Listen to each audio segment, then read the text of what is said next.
Magandang umaga, ngayon po yung araw ng Sabado, August 26, 2023. Update po muli sa lagay ng panahon. Patuloy po na lumalakas ang bagyong Gureng na may international name na Saula at magiging isa itong napakalakas na bagyo o super typhoon.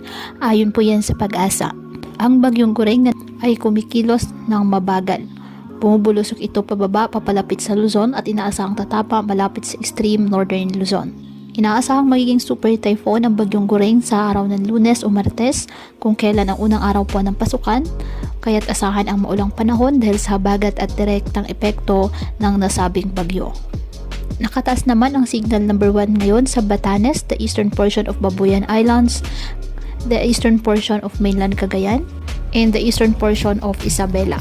Samantala, isang bagong low pressure area ang namataan naman sa labas ng Philippine Area of Responsibility at wala pang direktang epekto ngayon sa lagay ng panahon, ngunit mataas ang tsansa nitong maging isang bagyo at pumasok sa ating area of responsibility sa susunod na linggo at kung sakali ay papangalan itong Hana ng Pag-asa.